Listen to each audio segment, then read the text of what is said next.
wrapping up, and turns out plenty of people lawyered up for many serious reasons, but as the U.S. Chamber of Commerce points out, many were not so serious. Among its top 10 list of ridiculous lawsuits, inmates suing beer companies for their life of crime, 3 men suing Subway claiming the foot-long sandwiches came up just a little bit short.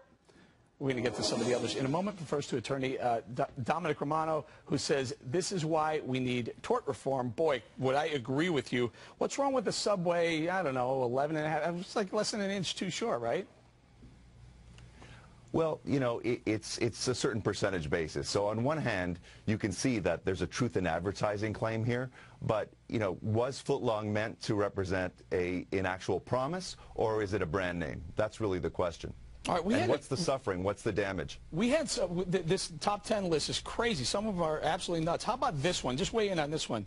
A guy, a man, I believe, sues his parents for their indifference. A grown man.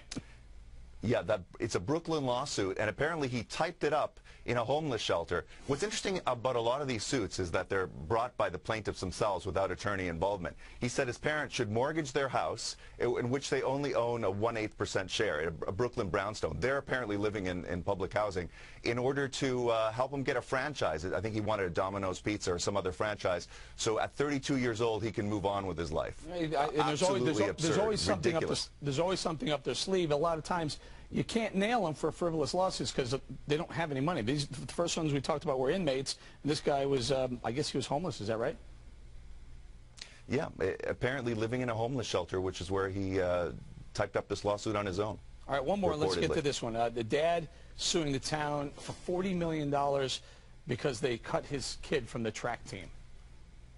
Unbelievable. Apparently, the dad wants the kid to have every opportunity. Whatever happened to coach's discretion? The kid missed practice because allegedly he hurt his leg. There was a death in the family. And I think it shows an overemphasis on sports and competition over other aspects of education, and also the legal system run amok. Again, the dad, though, it should be noted, don't blame lawyers for this one, filed a lawsuit on his own, as did the former lawyer who sued Apple for his porn addiction. Oh, yeah, that was another one on that list. By the way, we have the top 10 list on the Your World website. Go to foxnews.com, go to the Your World website, and you can see all the top 10. Just very quickly, can you just weigh in, tort reform, will that help a lot of this stuff? You know, it may. We might see less frivolous lawsuits and better use of the court system for legal action that really makes a difference, that's really genuine and sincere. All right, Domenic, we're going to leave it there. Thank you, sir.